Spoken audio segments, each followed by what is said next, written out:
첫 번째, 형님이 아이를 낳았을 때 시어머니는 입이 귀에 걸릴 정도로 기뻐하며 산후조리 비용으로 선뜻 1,000만 원을 내놓으셨다. 내 차례가 되자 시어머니는 고작 10만 원을 꺼내셨다. 그러면서 하시는 말씀이 다 한 가족인데 뭘 그렇게 따지니? 나는 아무런 반박도 하지 않았다. 그저 그 두터운 사랑을 묵묵히 받아들일 뿐이었다. 설날이 되기 전까지는 내가 정성껏 준비한 두툼한 세뱃돈 봉투를 건넸을 때 시어머니는 봉투를 열어보고는 얼굴에서 웃음기가 싹 가셨다. 1. 형님 김유나가 제왕절개로 토실토실한 아들을 낳았다. 그날 나는 8개월 된 만삭의 몸으로 시어머니가 가장 좋아하시는 한우 사골국을 끓이고 있었다. 주방 후드가 윙윙거리는 소리도 거실에서 들려오는 시어머니의 우렁찬 웃음소리를 막지는 못했다. 어머, 사부인, 어서 오세요. 이리 와서 앉으세요. 우리 박씨 집안의 1등 공신을 낳았는데 그것도 떡두꺼비 같은 아들로 내 마음이 다 날아갈 것 같네. 나는 불을 끄고 뻐근한 허리를 부여잡으며 주방 문 쪽으로 걸어갔다. 거실에는 형님의 어머니, 즉 내가 사부인이라 불러야 할 분이 시어머니의 환대 속에 소파에 앉아 계셨다. 탁자 위에는 시어머니가 아침 일찍 백화점에 가서 사오신 고급 수입 과일과 디저트가 가득했다. 네, 우리 유나가 장하죠. 사부인은 점잖게 미소 지으며 말했다. 의사 선생님도 아이가 어찌나 건강한지 울음소리부터 다른 아이들과 다르다고 칭찬하시더라고요. 그럼요. 내 손주인데 남다를 수밖에요. 시어머니는 무릎을 탁 치며 아파트 복도가 쩌렁쩌렁 울릴 만큼 큰 소리로 말했다. 사부인 걱정 마세요. 유나 산후조리는 제가 벌써 다 알아봤어요.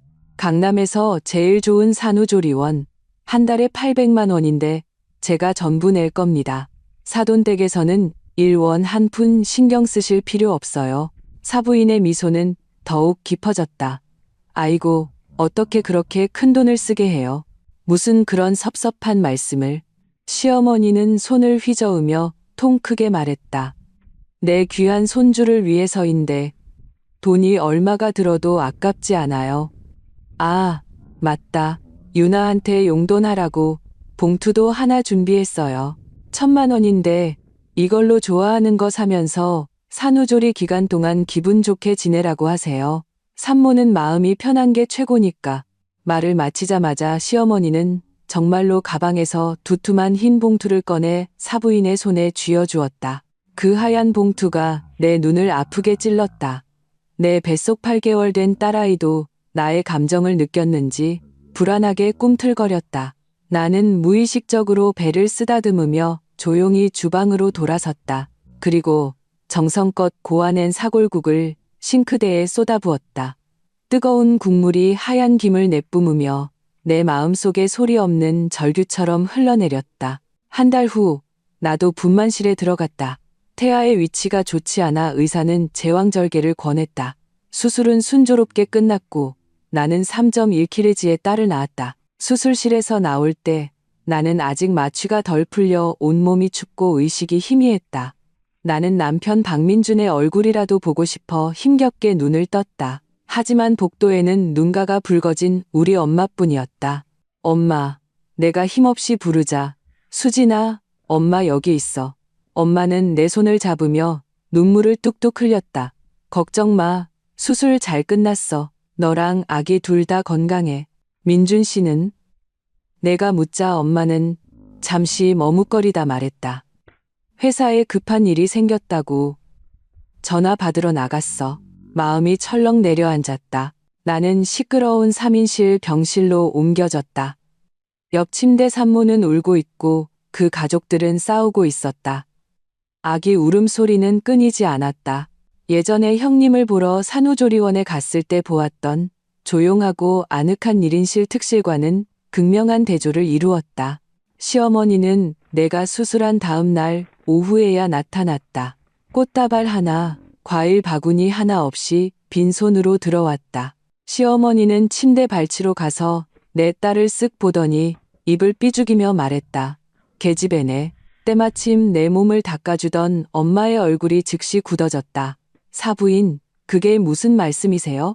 딸이 어때서요? 딸도 박씨 집안 핏줄입니다. 시어머니는 눈을 흘기며 논쟁하기 귀찮다는 듯 말했다. 내가 뭘 어쨌다고요? 그냥 보러 온 거지. 자, 볼일 다 봤으니 이만 가봐야겠네. 유나한테 한방 오골개탕 가져다 줘야 해서 바빠. 그녀는 그렇게 말하고는 뒤돌아 나가버렸다.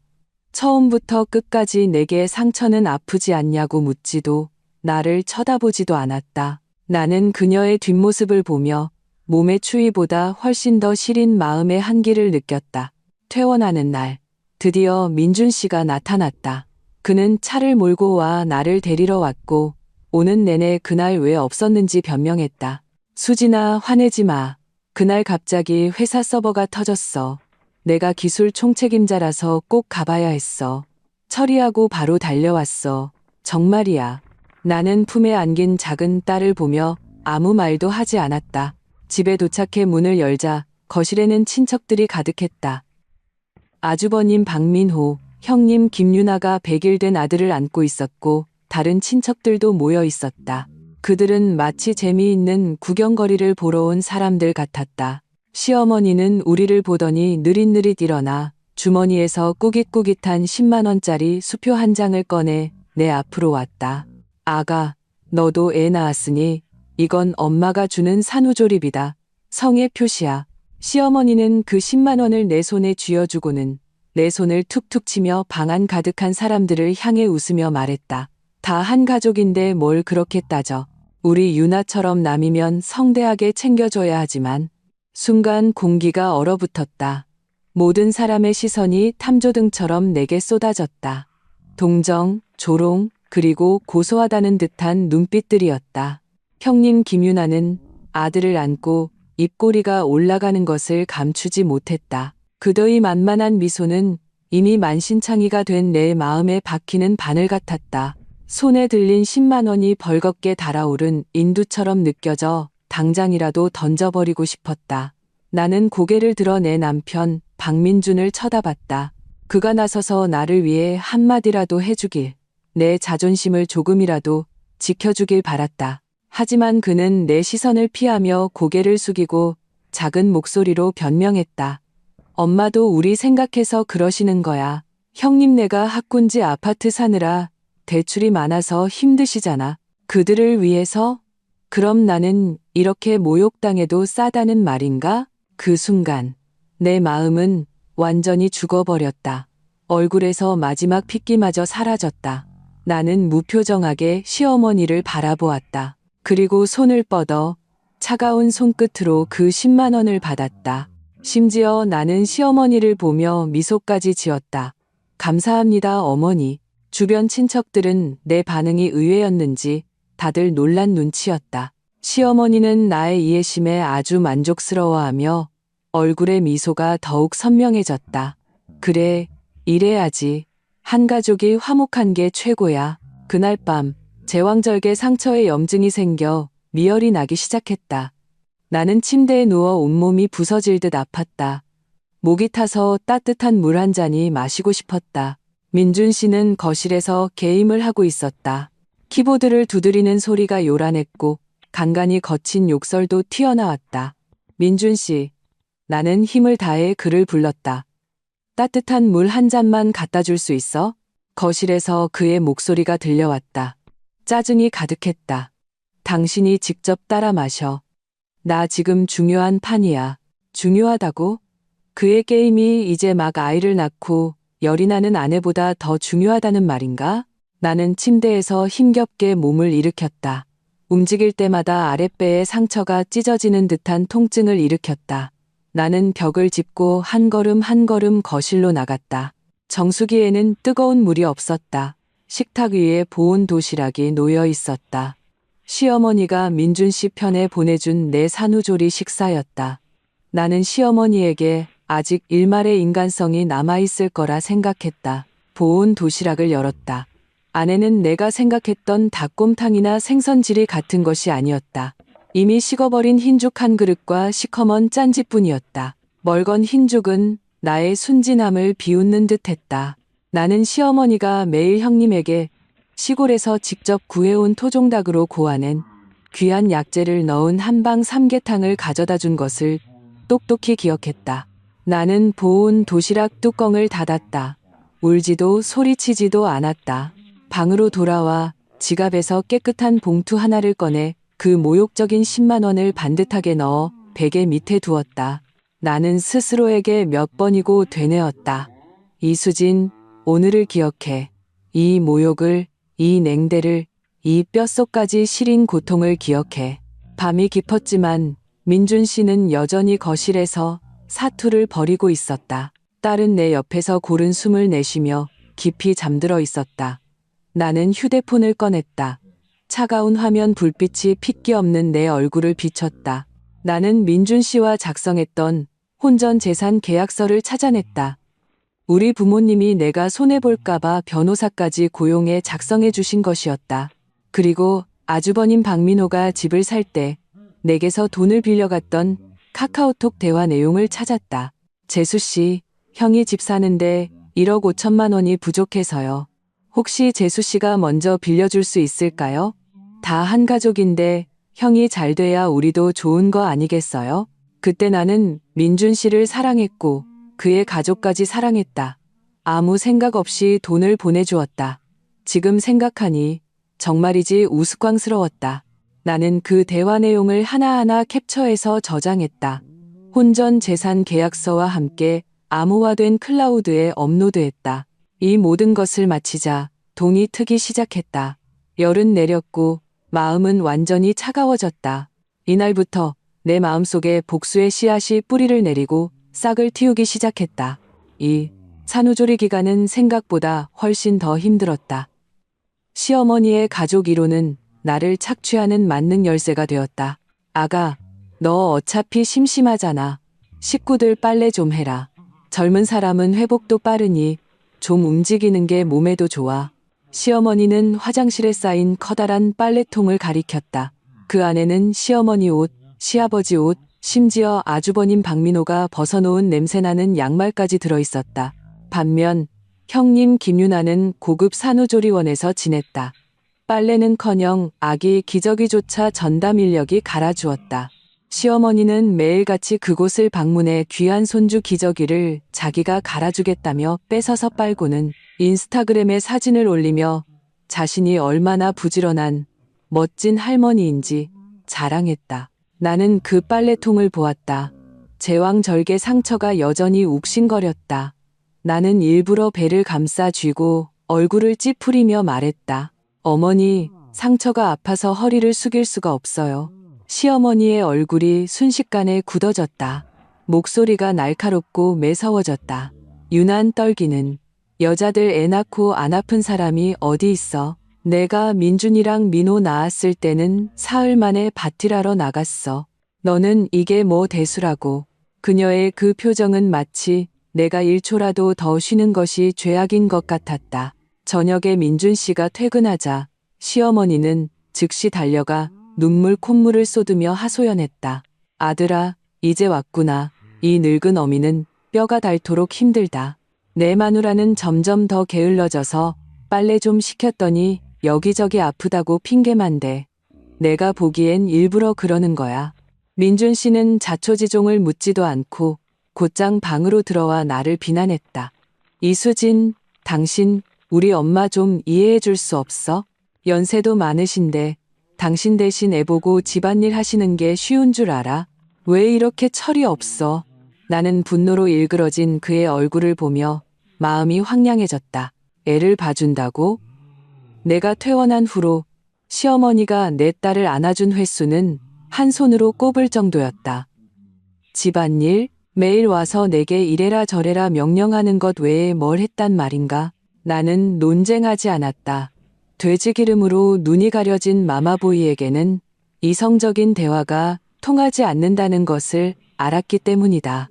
나는 민준 씨 앞에서 아무 말 없이 일어나 화장실로 갔다. 차가운 물이 내 양손을 적셨고 아직 완전히 아물지 않은 피부를 찔렀다. 허리를 숙이는 동작 때문에 아랫배 상처에서 다시 피가 배어 나왔다. 옷에 달라붙어 축축하고 차가웠다. 나는 빨래를 하면서 주머니에 넣어둔 휴대폰의 녹음 버튼을 눌렀다. 거실에서는 시어머니가 계속해서 기름을 부으며 불평했다. 민준아, 엄마가 하는 말 잘 들어. 너는 마누라를 잘못 얻었어. 사람 아까운 줄을 몰라. 앞으로 네가 고생길이 훤하다. 민준 씨는 맞장구를 쳤다. 엄마, 화내지 마세요. 제가 애 낳은 지 얼마 안 돼서 감정 기복이 심해서 그래요. 제가 좀 있다가 잘 타이를게요. 이 모든 소리는 휴대폰에 선명하게 녹음되었고 훗날 그들이 발뺌할 수 없는 증거가 되었다. 며칠 후 형님 김윤아가 아들을 안고 나를 보러 왔다. 명목상은 문병이었지만 실제로는 과시와 시위였다. 그녀는 명품 옷을 입고 있었고 몸매는 거의 회복된 상태였다. 얼굴에는 정성 들인 화장을 하고 있었다. 그녀 품에 안긴 아이의 목에는 번쩍이는 순금 목걸이가 걸려 있었다. 재수 씨, 몸은 좀 어때요?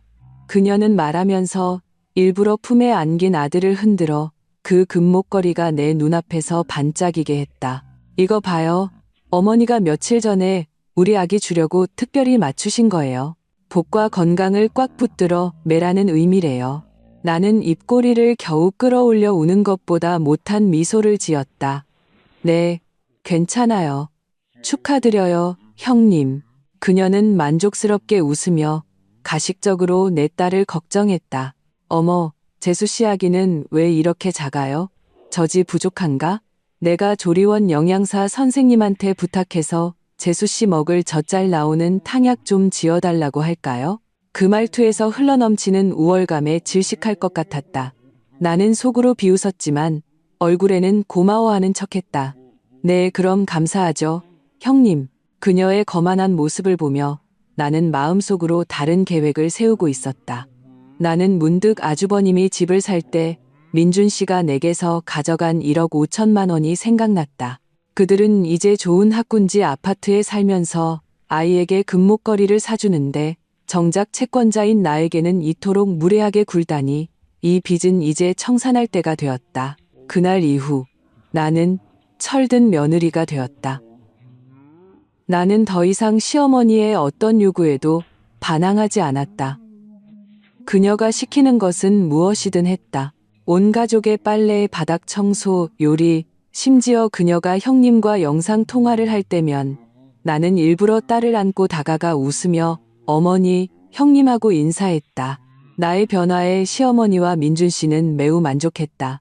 시어머니 얼굴에서 혐오감이 줄었고 가끔은 가식적으로 이제야 철이 들었네라고 칭찬하기도 했다.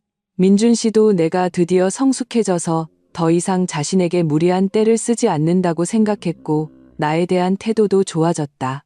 그들의 경계심을 완전히 풀기 위해 나는 심지어 우리 부모님이 사주신 내 혼수차를 아주버님 박민호에게 먼저 쓰라고 제안했다. 아주버님이랑 형님이 아이 데리고 문화센터 다니려면 불편하시잖아요. 제 차는 어차피 주차장에 세워두기만 하는데 형님네가 먼저 쓰세요. 제가 복직하고 필요해지면 그때 다시 생각하고요. 나는 매우 사려 깊고 이타적인 말투로 민준 씨와 시어머니에게 말했다. 시어머니는 듣자마자 눈이 빛났다. 어머 아가, 네가 정말 어른이 다 됐구나. 집안 생각할 줄도 알고 내 형님이 알면 정말 기뻐할 거다. 민준 씨도 내 어깨를 감싸며 흐뭇하게 말했다. 여보, 당신 정말 최고야. 나는 고개를 숙여 눈 뒤에 조롱을 감췄다. 며칠 후 형님 김윤아는 정말로 내 차를 가지러 왔다. 그녀는 고맙다는 말조차 건성으로 했고 마치 당연히 받아야 할 것을 받는 듯한 태도였다. 그녀가 차에 시동을 걸기 전 나는 인쇄된 서류 한 부와 펜을 들고 차창을 두드렸다. 형님, 이건 차량 대여 계약서예요. 한번 보시고 문제 없으면 서명 좀 해주세요. 형님을 못 믿는 건 아니고 그냥 절차상으로 해두는 거예요. 혹시라도 접촉사고나 과태료 같은 게 나오면 명확하게 처리하기 좋잖아요. 김유나의 얼굴에 짜증이 스쳤지만 민준 씨 앞에서 화를 낼 수는 없었다. 그녀는 내가 그냥 형식적으로 하는 것이라 생각했는지 대충 몇 장 넘겨보고는 맨 끝에 자기 이름을 서명했다. 됐지? 그녀는 펜을 내게 던지듯 주고는 엑셀을 밟고 쌩안이 사라졌다. 나는 손에 들린 계약서를 보았다. 거기에는 대여 기간 중 발생하는 모든 교통법규 위반 과태료, 벌금, 수리 비용은 대여인이 부담한다고 명확하게 명시되어 있었다. 나는 계약서를 조심스럽게 접어 챙겼다. 이 종이 한 장은 그 녹음 파일, 카카오톡 대화 내용, 이체 내역과 함께 그들을 향한 나의 총알이었다. 나는 모든 증거를 분류하고 암호화하여 컴퓨터와 클라우드에 각각 저장했고 친정 엄마에게도 사본을 하나 맡겨두었다. 산후조리 기간이 곧 끝났다. 나는 이 집에서 순종적이고 말 잘 듣는 완벽한 며느리를 연기했다. 나는 그들이 내 앞에서 점점 더 거리낌 없이 행동하는 것을 지켜보았고 그들이 내가 파놓은 함정으로 한 걸음씩 걸어 들어오는 것을 지켜보았다. 나는 때를 기다리고 있었다. 그들의 모든 위선적인 가면을 완전히 찢어버리고 그들의 행동에 대한 대가를 치르게 할 그 순간을. 그 순간은 바로 설날 전날 밤의 가족 식사 자리였다. 3. 설날 전날 밤. 박씨 집안은 등불이 환하게 켜져 있었다. 긴 식탁 위에는 산해진 미가 가득했다. 모두 시어머니가 오후 내내 공들여 만든 음식이었다. 시어머니는 짙은 붉은색의 고운 개량 한복을 입고 정성 들인 화장을 한 채 입이 귀에 걸리도록 웃고 있었다. 아주버님, 박민호와 형님 김유나가 시어머니 양옆에 앉아 그들의 귀한 아들을 안고 있었다. 그리고 나와 민준 씨, 그리고 우리 딸은 식탁 맨 끝자리에 배정받았다. 마치 밥을 얻어먹으러 온 먼 친척 같았다. 저녁 식사 내내 시어머니의 입은 쉬지 않았다. 잠시 손주가 잘생겼다고 칭찬했다가 잠시 큰며느리 김유나가 말도 예쁘게 하고 효녀라고 칭찬했다. 시어머니는 계속해서 손주에게 자신이 가장 좋아하는 갈비찜을 덜어주며 많이 먹고 키 쑥쑥 커서 아빠보다 더 훌륭한 사람 되라고 말했다. 기름진 갈비찜 양념이 우리 딸 옷에 튀었지만 시어머니는 눈길조차 주지 않았다. 우리 딸은 이제 겨우 6개월이라 스스로 밥을 먹을 수 없었다. 나는 딸을 안고 숟가락으로 이유식을 조금씩 떠먹여야 했다. 딸은 이 억압적인 분위기를 느꼈는지 불안한 듯 내 옷을 꼭 쥐었다. 나는 내내 침묵했다. 그저 조용히 밥을 먹고 아이를 먹였다. 옆에 있는 민준 씨는 아무 일 없다는 듯 형 박민호와 술잔을 기울이며 회사 이야기를 나눴다. 나와 딸이 소외당하는 상황을 못 본 척했다. 술이 몇 순배 돌고 음식을 어느 정도 먹었을 때 드디어 가장 흥미진진한 세뱃돈 봉투를 나눠주는 시간이 되었다. 이것은 전통이기도 했지만 매년 시어머니가 자신의 권위와 편애를 과시하는 무대이기도 했다. 자자, 세뱃돈 나눠주마. 시어머니는 헛기침을 한 번 하고는 비싼 가죽 가방에서 두께가 제각각인 봉투들을 꺼냈다. 시어머니는 먼저 가장 두툼한 봉투를 집어 형님 김유나에게 건넸다. 유나야, 올 한 해 고생 많았다. 우리 박씨 집안에 이렇게 귀한 보물을 낳아줬으니 이 돈 받아서 아기 맛있는 거, 예쁜 거 사입히렴. 김유나는 입으로는 감사합니다, 어머니. 너무 과분해요라고 말했지만 손은 정직하게 봉투를 받아들었다. 심지어 모든 사람 앞에서 그 두께를 만져보며 감출 수 없는 더이한 표정을 지었다. 친척들이 부추겼다. 얼른 열어봐요. 어머니가 얼마 주셨는지. 김유나는 마지못하는 척 봉투를 열어 안에서 빳빳한 신권 다발을 꺼냈다. 우와, 100만 원이네. 정말 통이 크시다. 한 먼 친척이 과장되게 소리쳤다. 시어머니는 얼굴에 웃음꽃이 피었다. 손을 저으며 당연하지, 당연해라고 말했다. 다음은 내 딸 차례였다. 장내의 소란이 순간 조용해졌다. 모든 사람의 시선이 다시 내게 집중되었다. 나는 그 시선 속의 악애와 구경꾼의 심리를 느낄 수 있었다. 시어머니는 주머니 속을 한참 뒤적거렸다. 마치 무언가를 찾는 것처럼. 마침내 그녀는 외로운, 접힌 자국이 선명한 10,000원짜리 지폐 한 장을 꺼내 내 앞에 내밀었다. 자, 이건 내 딸 거다. 그녀의 말투는 마치 거지를 대하듯 무미건조했다. 계집애는 그냥 성의 표시만 하면 돼. 오빠랑 비교하면 안 되지. 또 10,000원. 산후조리비부터 세뱃돈까지 이 집에서 내 가치는 고작 10,000원이었다. 극한의 모욕이 파도처럼 나를 덮쳤다. 내 혈액이 순간적으로 응고되는 것 같았다. 식탁 밑에서 민준 씨가 내 발을 세게 찼다. 그의 눈빛에는 경고가 담겨 있었다. 빨리 받고 이런 자리에서 자신과 시어머니를 난처하게 만들지 말라는 신호였다. 나는 심호흡을 하며 마음속에서 들끓는 증오를 억눌렀다. 그리고 나는 웃었다. 모든 사람 앞에서 유난히 환하게 웃었다. 나는 그 가벼운 10,000원짜리를 받아들고 시어머니에게 말했다. 감사합니다, 어머니. 시어머니는 내가 이렇게 순종적일 줄은 몰랐는지 만족스럽게 고개를 끄덕였다. 친척들도 역시 그럴 줄 알았다는 표정을 지었다.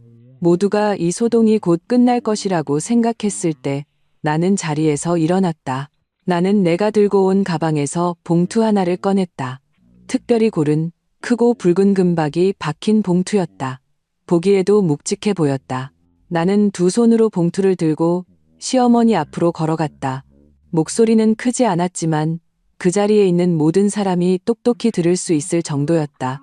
어머니, 한 해 동안 고생 많으셨습니다. 이건 저와 민준 씨의 작은 성의예요.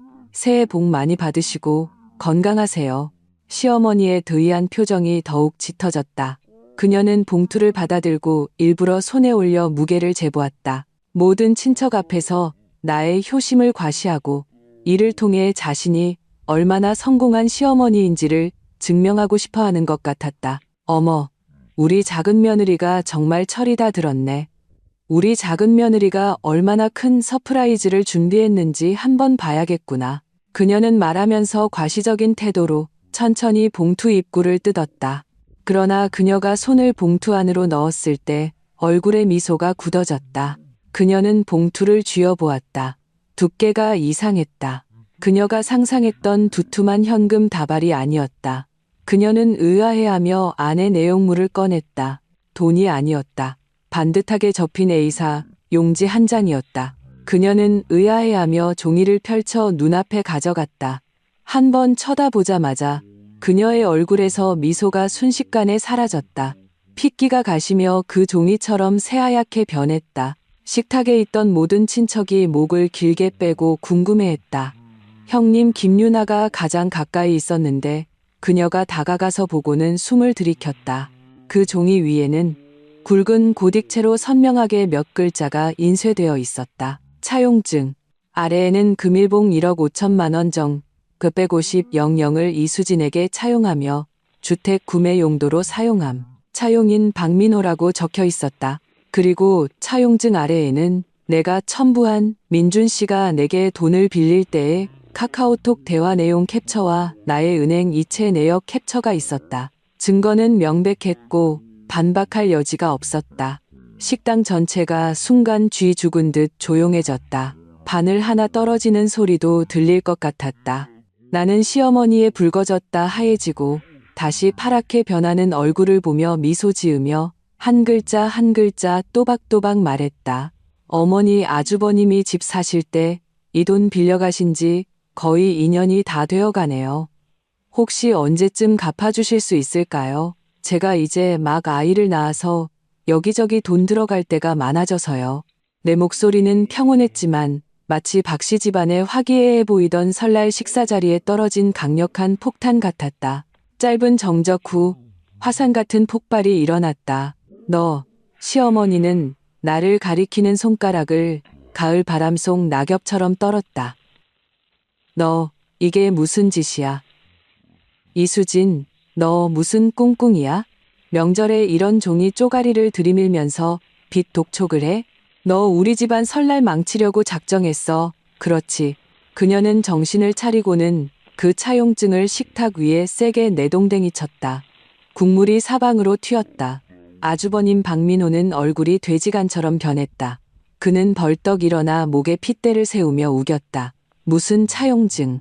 내가 언제 너한테 돈을 빌렸어. 그때 민준이가 너희 부부 돈 많아서 쓸데없으니 형 집 사는데 먼저 보태주라고 했어. 지원이지 대여가 아니었어. 지원이라고요? 나는 차갑게 웃으며 아까부터 계속 침묵을 지키던 남편에게로 시선을 돌렸다. 민준 씨, 당신이 말해봐요. 지원이었어요? 아니면 대여였어요? 민준 씨는 드디어 반응했다. 그는 마치 꼬리를 밟힌 고양이처럼 벌떡 일어나 내게 낮게 소리쳤다. 이수진, 그만 좀 해. 명절에 꼭 이렇게 다들 기분 잡치게 해야겠어? 다 한 가족인데 뭘 그렇게 따져. 한 가족? 나는 이 세 글자를 되뇌었다. 내 평생 들어본 말 중에 가장 우스운 농담이었다. 내 목소리가 갑자기 높아졌다. 몇 달간 쌓인 서름과 분노가 이 순간 모두 터져 나왔다. 한 가족. 내가 산후조리할 때 당신 엄마가 나한테 10만 원, 형님한테 1,000만 원 줄 때 당신은 왜 한 가족이라고 말 안 했어? 내 딸 세뱃돈 10,000원, 당신 조카 100만 원일 때 당신은 왜 한 가족이라고 말 안 했어? 내가 제왕절개 상처 염증 나서 아파서 침대에서 내려오지도 못할 때 물 한 잔 갖다 달랬더니 귀찮아할 때 당신은 왜 한 가족이라고 말 안 했어? 한 가족? 당신 엄마가 나 산후조리 기간에 온 가족 냄새나는 양말 빨라고 하면서 유난 떤다고 할 때 당신은 왜 한 가족이라고 말 안 했어? 나는 한마디 할 때마다 한 걸음씩 다가갔다. 민준 씨는 내 기세에 눌려 연신 뒷걸음질 쳤고 얼굴이 붉어졌다 하얘졌다 했다. 나는 그에게 숨 쉴 틈도 주지 않고 바로 휴대폰을 꺼내 스피커폰을 켰다. 유난 떨기는 여자들 애 낳고 안 아픈 사람이 어디 있어. 민준아, 엄마가 하는 말 잘 들어. 너는 마누라를 잘못 얻었어. 이수진, 당신, 우리 엄마 좀 이해해 줄 수 없어? 그 매섭고 냉담하고 비난하는 목소리들이 휴대폰 스피커를 통해 식당 구석구석에 선명하게 울려 퍼졌다. 시어머니의 호통, 민준 씨의 맞장구가 마치 한 대 한 대의 따귀처럼 그들 자신의 얼굴을 세차게 때렸다. 시어머니의 안색은 이미 극도로 나빠져 있었다. 그녀는 내 휴대폰을 뺏으려 했지만 내가 몸을 틀어 피했다. 나는 녹음을 끄고 그녀가 예전에 내게 10만 원을 줄 때의 말투를 흉내내며 한 글자 한 글자 말했다.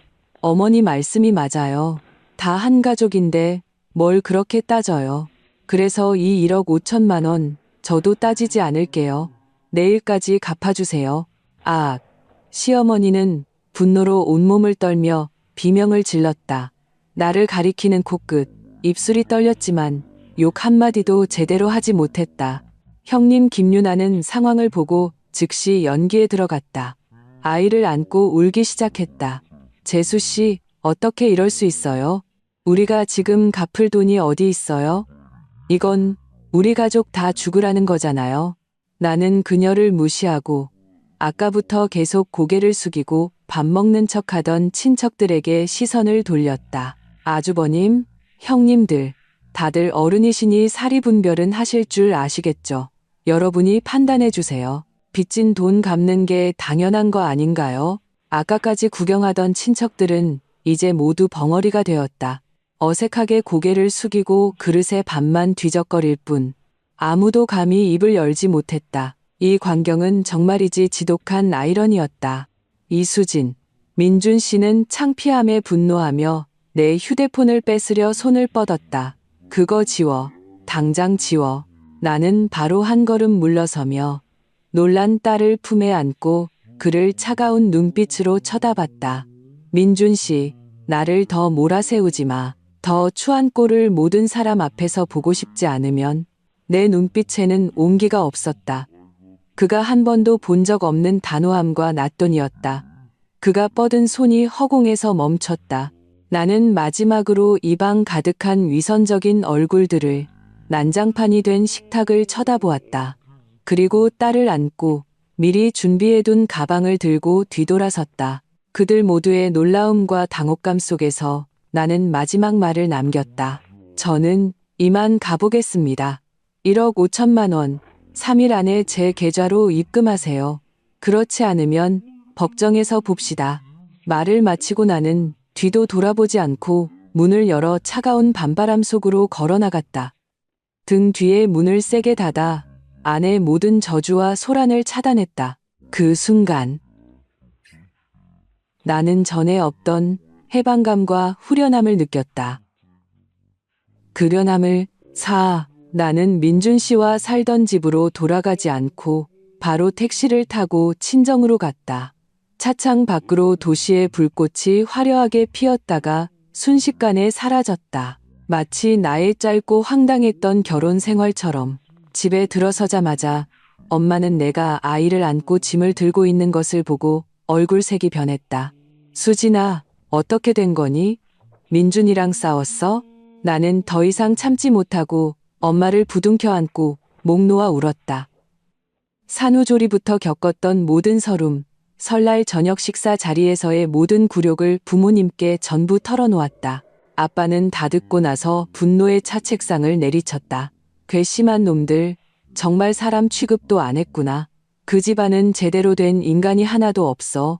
엄마는 나를 안고 가슴 아파하며 눈물을 흘렸다.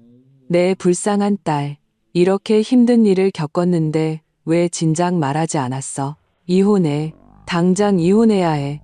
아빠가 단호하게 말했다. 내 딸을 그렇게 짓밟게 둘 수 없어. 돈은 한 푼도 빠짐없이 받아내고 너도 데려올 거야. 부모님의 전폭적인 지지는 나에게 가장 든든한 버팀목이었다. 그날 밤, 나는 딸을 안고 아주 편안하게 잠들었다. 다음 날 아침, 민준 씨가 쫓아왔다. 그는 몹시 초췌했고 눈 밑에는 짙은 다크서클이 있었다. 어젯밤 잠을 설친 모양이었다. 우리 부모님은 문을 막고 그를 들여보내주지 않았다. 그는 문 밖에서 사과하러 온 것이 아니라 따지러 온 것이었다. 이수진, 당장 나와. 우리 집을 쑥대밭으로 만들어 놓고 숨어 있는 게 말이 돼? 당신 때문에 우리 엄마가 충격으로 심장병이 도질 뻔한 거 알아? 형이랑 형수도 밤에 그냥 가버렸어. 이 설날을 어떻게 보내라는 거야? 나는 거실에 서서 현관문을 사이에 두고 그의 포효를 차갑게 들었다. 그는 계속해서 말했다. 돈은 형더러 갚으라고 할게. 당신 지금 당장 나랑 같이 가서 우리 엄마한테 사과해. 그럼 이 일은 없던 걸로 해줄 테니까. 없던 걸로? 사과? 나는 그의 그 뻔뻔하고 당당한 얼굴을 보며 어이가 없어 웃음이 나왔다. 이 지경이 되어서도 그는 내가 타협하고 그 이기적인 시어머니에게 사과하기를 바라고 있었다. 나는 문으로 다가가 문을 열었다. 나는 그를 쳐다보며 한 글자 한 글자 똑똑히 말했다. 박민준 씨, 우리 이혼해요. 그는 얼어붙었다. 내가 이혼을 요구할 줄은 전혀 예상하지 못한 듯했다. 잠시의 당혹감 후 하늘을 찌를 듯한 분노가 터져나왔다. 이혼? 이수진, 당신 미쳤어? 고작 그 1억 5천만 원 때문에 나랑 이혼하겠다고? 당신 언제부터 그렇게 속물적이고 말이 안 통하는 사람이 됐어? 속물? 나는 그의 흑백을 전도하는 말에 기가 막혀 웃었다. 나는 거실 테이블 위에 있던 서류 하나, 우리 신혼집의 등기부등본 사본을 집어 그의 얼굴에 던졌다. 당신 그 눈 똑바로 뜨고 잘 봐. 이 아파트, 결혼 전에 우리 부모님이 전액 현금으로 사주신 거고 등기부등본상 명의는 우리 엄마 이름으로 되어 있어. 그냥 우리 결혼해서 살라고 내주신 거라고. 당신이랑 당신네 그 거머리 같은 가족들이 무슨 자격으로 내 앞에서 속물이라는 단어를 입에 올려? 그 가벼운 사본 한 장이 거대한 바위처럼 민준 씨의 마음에 무겁게 내려앉았다. 그는 완전히 넋이 나갔다. 바닥에 떨어진 사본을 주워들고 눈을 동그랗게 뜨고 소유주 이름을 몇 번이고 확인했다. 아니야, 불가능해. 이 집, 당신 혼전 재산 아니었어? 그는 중얼거렸고 얼굴이 새하얗게 질렸다. 나는 그의 망연자실한 모습을 보며 어떤 동정심도 느끼지 않았다. 그와 그의 가족이 이 아파트를 내 개인 재산으로 알고 있었고 이혼하더라도 당당하게 절반을 요구할 수 있다고 생각했다는 것을 나는 알고 있었다. 그것이 그들이 그토록 거리낌 없이 나를 괴롭힐 수 있었던 배짱의 근원이었다. 이제 그 배짱의 근원을 내가 완전히 뽑아버린 것이다. 처음 집 살 때부터 당신이랑 당신네 집안을 대비해서 이렇게 해뒀어. 나는 그의 마지막 환상을 냉담하게 깨부졌다. 그래서 우리 부모님이 전액 현금으로 사시고 명의도 부모님 이름으로 한 거야. 결과적으로 내 판단이 옳았네. 민준 씨의 몸이 휘청거리며 거의 서 있지도 못했다. 그는 마침내 이혼하면 자신이 빈털터리로 쫓겨나 아무것도 남지 않는다는 것을 깨달았다. 그의 얼굴에서 분노와 비난이 순식간에 사라지고 당황과 공포가 그 자리를 차지했다. 수진아, 여보, 내가 잘못했어. 정말 잘못했어. 그는 한 걸음 다가와 내 손을 잡으려 했다. 목소리에는 울음이 섞여 있었다. 내가 당신한테 소리치면 안 됐어. 당신 힘들게 하면 안 됐어. 우리 이혼하지 말자. 응? 제발. 나는 혐오스럽게 그의 손을 뿌리치고 한 걸음 물러서 거리를 두었다. 늦었어. 내 목소리에는 감정이 실려 있지 않았다. 당신 엄마가 나한테 산후조리비로 10만 원 주는 걸 당신이 묵인했을 때부터, 내가 열나서 아플 때, 당신이 게임에만 몰두했을 때부터, 당신이 당신 형이랑 엄마를 감싸느라 몇 번이고 나를 희생시켰을 때부터 우리는 이미 끝났어. 박민준 씨, 당신 짐 싸서 우리 부모님 집에서 당장 나가. 말을 마치고 나는 쾅 소리를 내며 문을 닫았다. 그의 모든 애원과 참회를 문 밖으로 차단했다. 3일 후 내 은행 계좌로 1억 5천만 원이 입금되었다.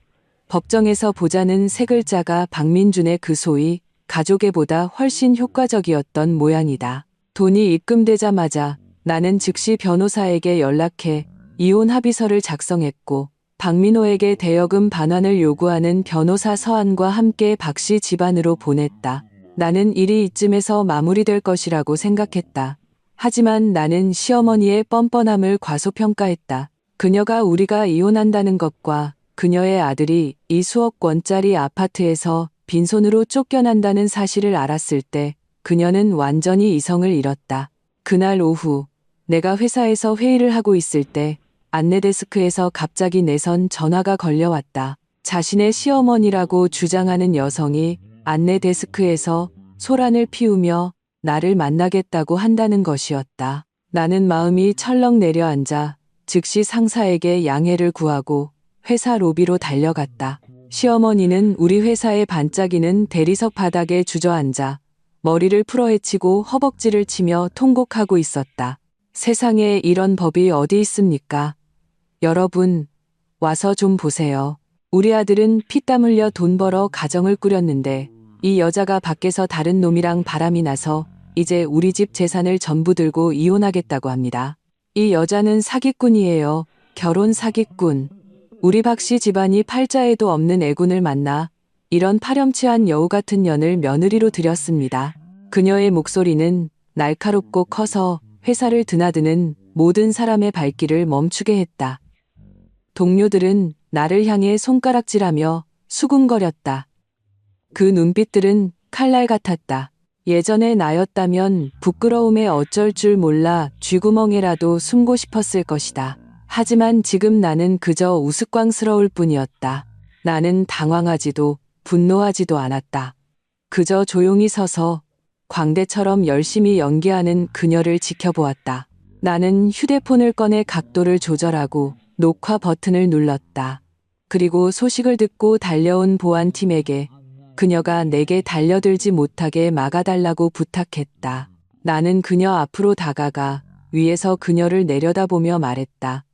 목소리는 크지 않았지만 힘이 실려 있었다.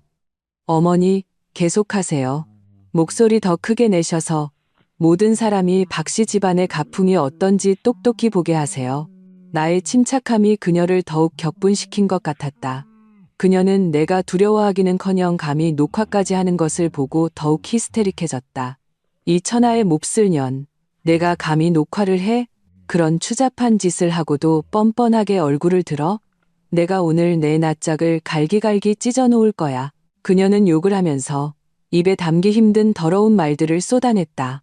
해픈 여자, 남편 잡아먹을 년 등 온갖 험한 말을 퍼부었다. 주변의 수군거림이 더 커졌고 심지어 휴대폰으로 촬영하는 사람도 있었다. 바로 그때 나는 112에 전화를 걸었다. 여보세요. 경찰서죠? 신고 좀 하려고요.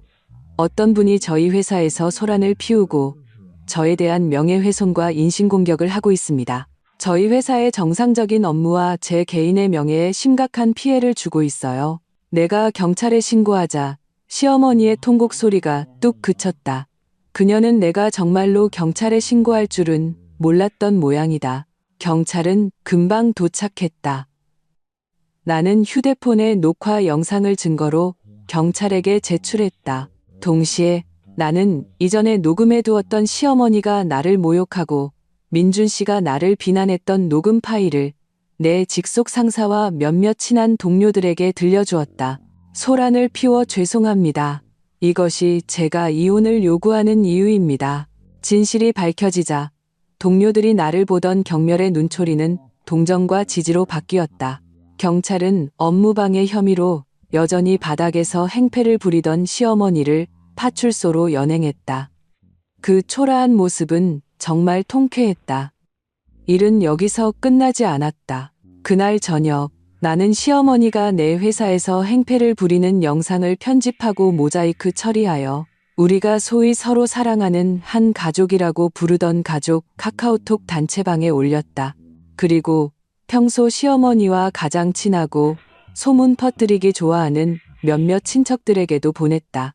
영상의 제목은 전 시어머님께서 직접 제가 이혼해야만 하는 이유를 증명해 주심에 감사드립니다였다. 돌 하나가 천겹의 파도를 일으켰다. 가족 단체방은 순식간에 난리가 났다. 박민호와 김유나는 즉시 단체방을 나갔다.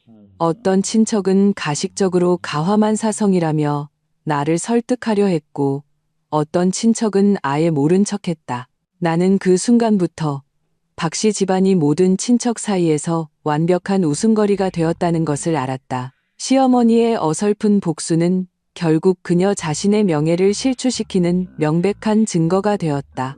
그리고 나는 그녀가 지핀 불을 이용해 내게 씌워진 오명을 씻어냈을 뿐만 아니라 민준 씨가 나를 설득하려던 모든 희망의 싹을 완전히 잘라버렸다.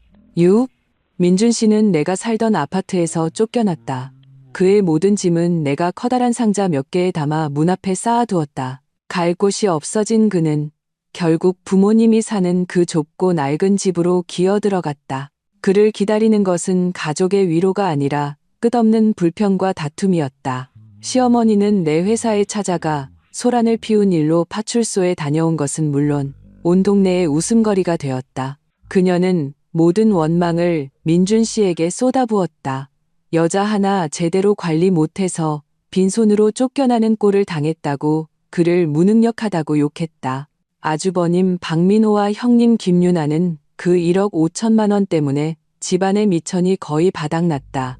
학군지 아파트를 팔 계획도 강제로 앞당겨졌다. 두 사람은 매일 돈 문제로 싸웠고 민준 씨를 원흉으로 여겼다.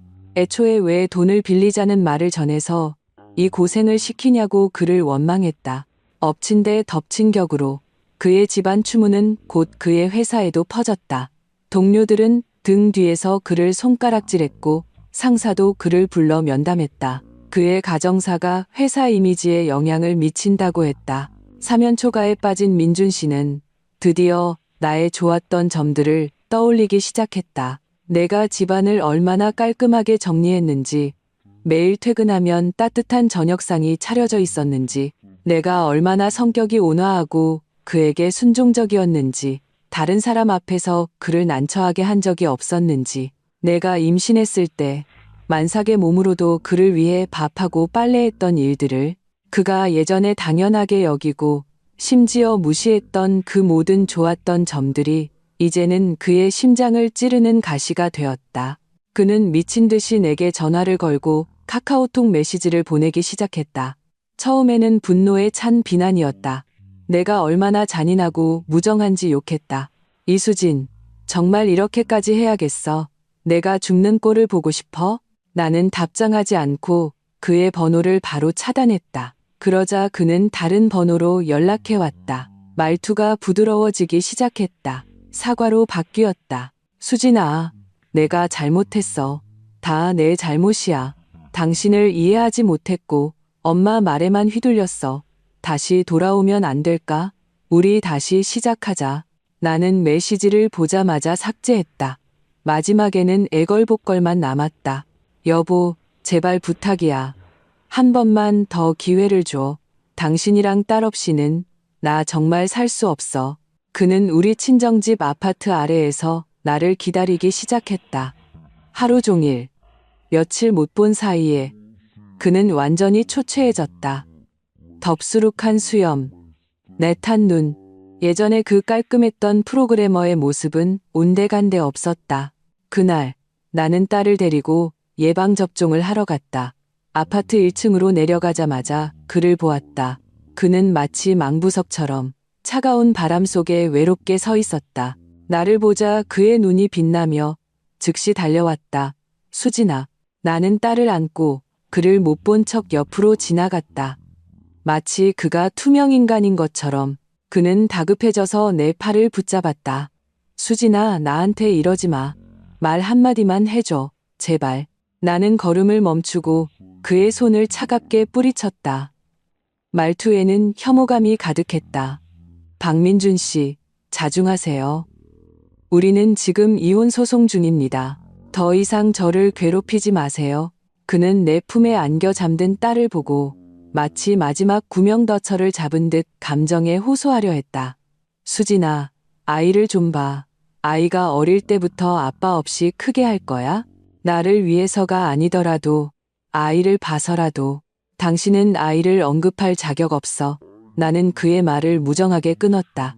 내 목소리는 크지 않았지만 한 글자 한 글자가 그의 심장을 찔렀다. 아이가 고열로 아파서 보살핌이 필요했을 때 당신은 PC방에서 팀원들이랑 게임하고 있었어. 아이가 아빠가 엄마의 편이 되어주길 바랐을 때 당신은 그 편에 심한 엄마랑 탐욕스러운 형을 감싸고 있었어. 박민준 씨, 당신이 그 선택을 한 순간부터 당신은 이 아이의 아버지가 될 자격을 잃었어. 앞으로 이 아이에게는 나, 그리고 아이를 사랑하는 외할아버지, 외할머니만 있으면 충분해. 말을 마치고 나는 더 이상 그를 쳐다보지 않았다. 딸을 안고 길가에 서 있던 예약된 택시로 향했다. 등 뒤에서 그의 억눌린 절망적인 흐느낌이 들려왔다. 화장장의 문은 그를 위해 천천히 열리고 있었다. 그리고 나는 결코 뒤돌아보지 않을 문지기였다. 7. 그 1억 5천만 원. 박민호와 김유나는 결국 갚았다. 하지만 그 돈을 마련하기 위해 그들은 그토록 자랑스러워하던 학군지 아파트를 서둘러 팔고 더 작고 낡은 집으로 이사해야 했다. 집안의 재정 상황은 이로 인해 전례 없는 위기에 빠졌다. 형님 김유나는 당연히 분했다. 그녀는 자신이 이 가정 전쟁의 승자였는데 어째서 갑자기 이런 처지가 되었는지 이해할 수 없었다. 그녀는 모든 원망을 내 탓으로 돌렸다. 어느 날 오후 그녀는 아들을 안고 우리 친정집으로 찾아왔다. 나를 보자마자 그녀는 쿵 소리를 내며 무릎을 꿇었다. 내 다리를 붙잡고 울기 시작했다. 재수 씨, 제발 부탁이에요. 우리 좀 살려줘요. 우리가 정말 잘못했어요. 보세요. 아이가 아직 이렇게 어린데 곧 학교에 가야 해요. 우리 그 학군지 아파트 없으면 안 돼요. 제발 이혼만 취소하고 민준이랑 다시 잘해보세요. 우리 가족 다 예전처럼 지내요. 돈은 나중에 제가 어떻게든 시어머니 설득해서 보상해줄게요. 네?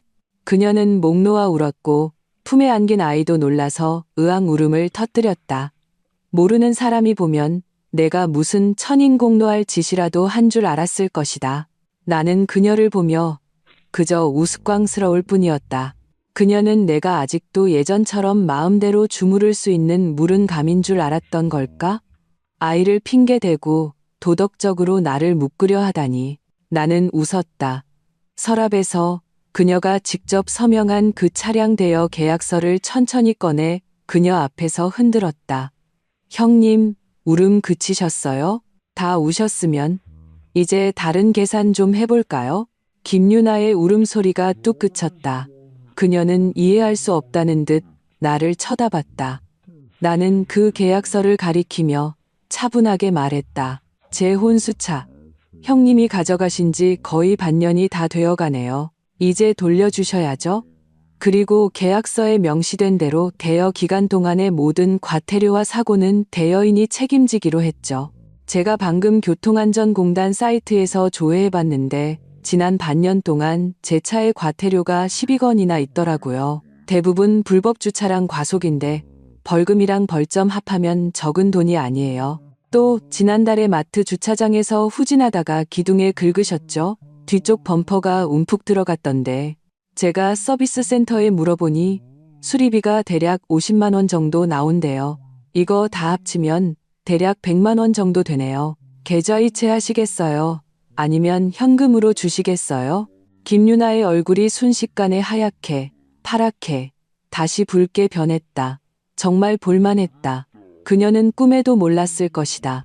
내가 이런 수를 남겨두었을 줄은. 그녀는 내가 처음에 계약서에 서명하라고 했을 때 그저 형식적인 절차라고 생각했겠지만 내가 정말로 이것을 가지고 그녀와 따질 줄은 상상도 못했을 것이다.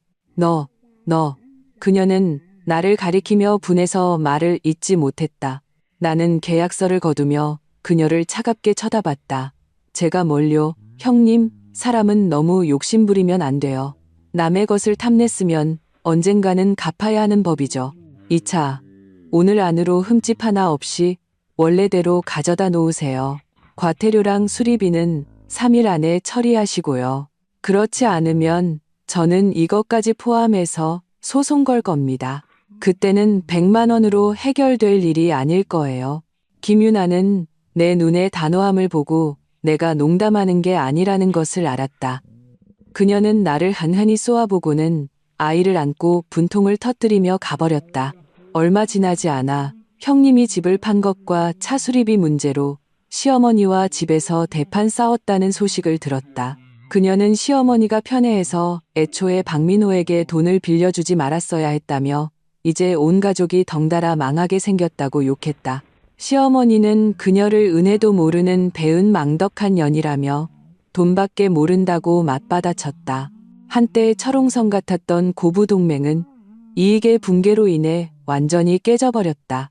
그리고 나는 그저 집에서 엄마가 끓여준 닭곰탕을 마시며 이 소식들을 들었다. 마음이 더없이 상쾌했다. 악인을 상대할 때는 그들 자신의 방식으로 정확하게 타격하고 일격에 끝내야 한다. 8.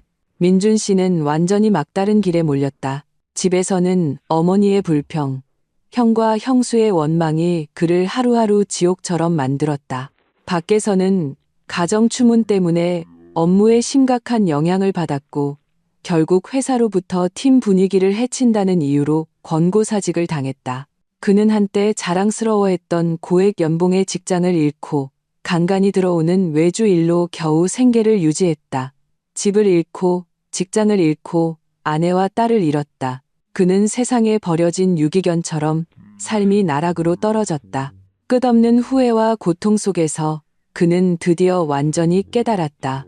그는 요리를 배우고 사람을 챙기는 법을 배우기 시작했다. 그는 매일 자신이 만든 음식 사진을 내게 보냈다. 그 음식들은 모두 내가 예전에 가장 좋아했던 것들이었다. 수진아, 봐.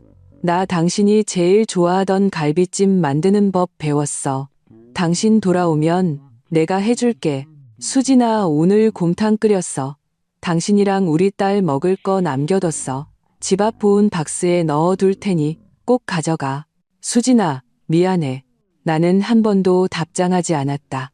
그 보온 박스 안의 곰탕은 한 번도 가져가지 않았다. 겨울의 찬바람 속에서 따뜻했던 곰탕이 차갑게 식어가도록 내버려 두었다.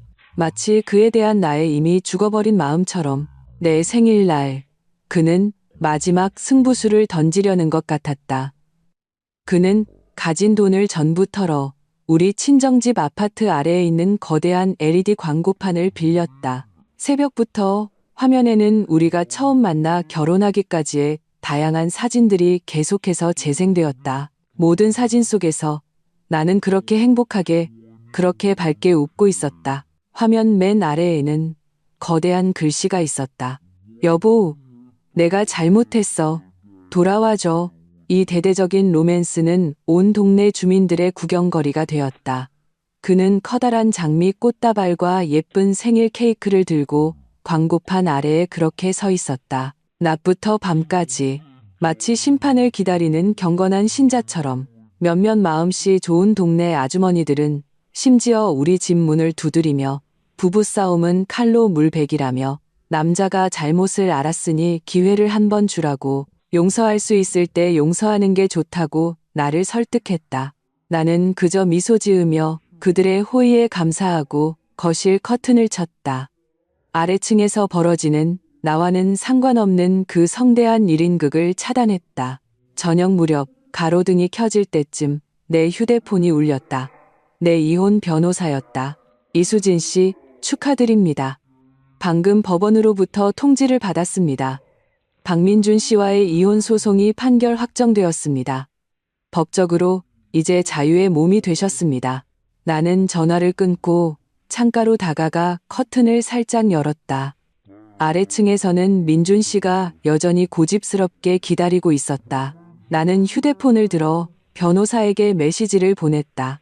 그 사람에게 전화해서 판결 결과 좀 알려주세요. 몇 분 후 나는 아래층의 민준 씨가 전화를 받는 것을 보았다. 그리고 그는 온몸이 굳어졌다. 손에 들고 있던 장미 꽃다발이 힘없이 바닥에 흩어졌다. 꽃잎이 찬바람에 사방으로 흩날렸다. 그 예쁜 생일 케이크도 그의 손에서 미끄러져 퍽 소리를 내며 바닥에 산산조각 났다. 크림과 과일이 사방으로 튀었다. 그는 그렇게 멍하니 서 있었다. 마치 영혼 없는 조각상처럼. 아주 오랜 시간이 흐른 후 그는 마침내 버티지 못하고 천천히 주저앉아 두 팔에 얼굴을 묻었다. 마치 세상에 버려진 아이처럼 억눌린 고통스러운 통곡을 터뜨렸다.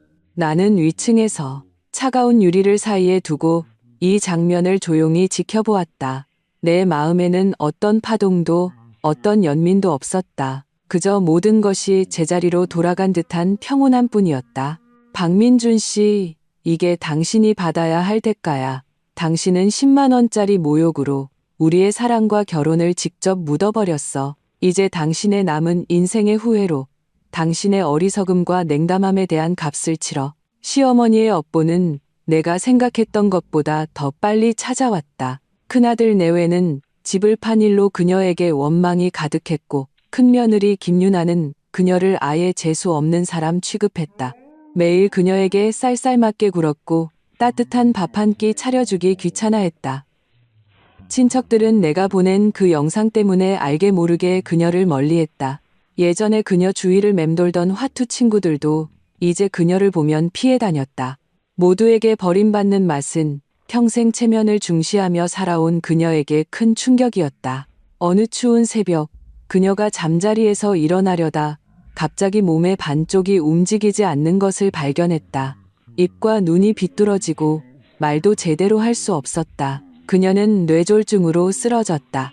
병원으로 옮겨진 후 의사는 상태가 좋지 않다고 했다. 설령 회복되더라도 심각한 후유증이 남을 가능성이 높다고 했다. 큰아들 박민호와 며느리 김유나는 겨우 며칠 병원에서 간병하고 약간의 병원비를 내고는 온갖 불평을 늘어놓기 시작했다. 일이 바쁘다.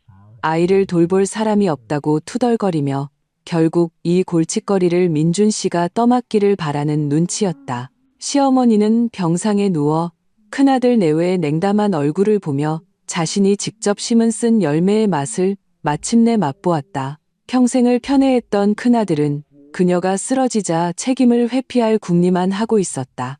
절망 속에서 그녀는 나를 떠올렸다. 그녀는 어눌한 발음으로 민준 씨를 시켜 나를 찾아오게 했다. 손녀를 보고 싶다고, 내가 돌아와서 자신을 돌봐주길 바란다고, 내가 돌아오기만 하면 자신의 모든 재산을 내게 주겠다고 했다.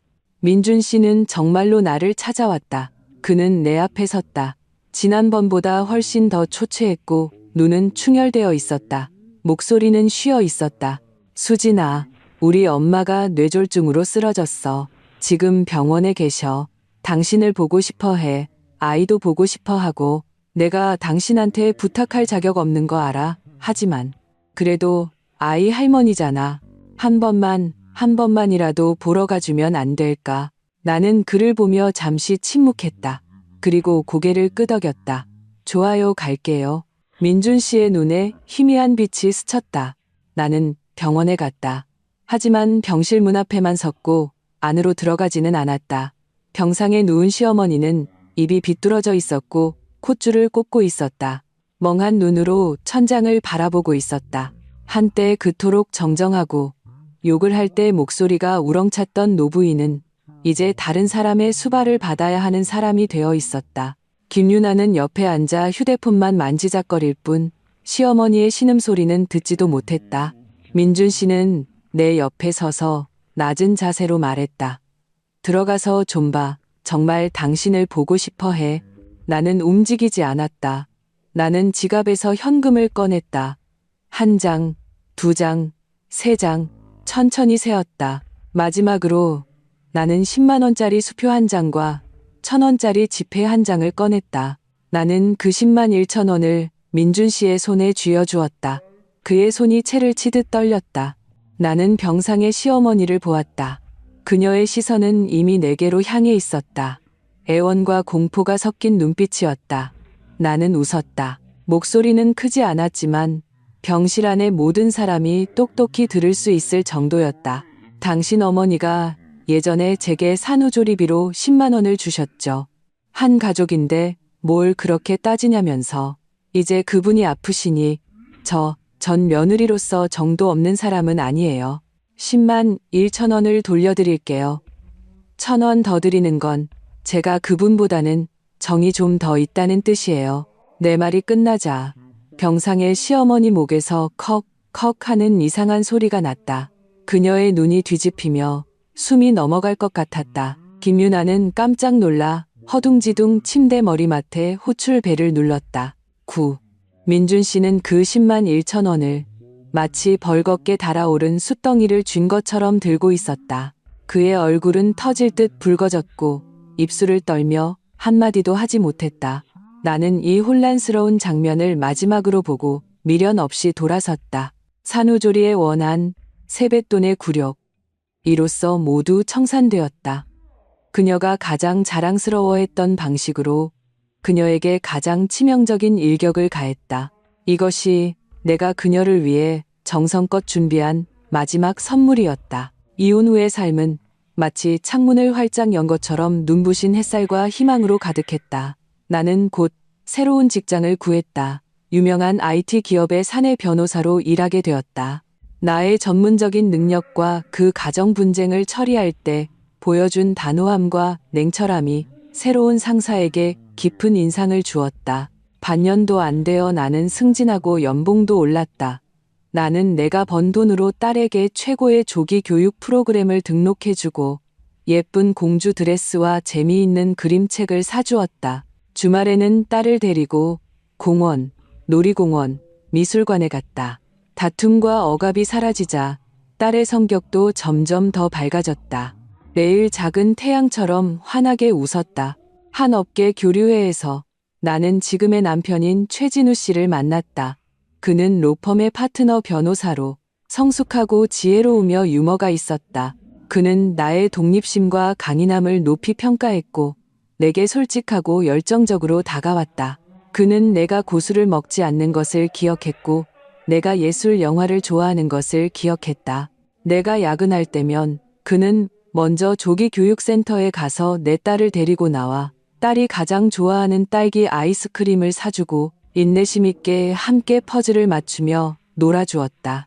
그는 내 딸을 친딸처럼 아껴주었고 그 마음에서 우러나오는 사랑은 연기가 아니었다. 한 번은 민준 씨가 우리 동네 근처 쇼핑몰에서 우리를 보았다. 그때 진우 씨는 내 딸을 머리 위로 높이 들어 올리며 딸을 까르르 웃게 만들고 있었다.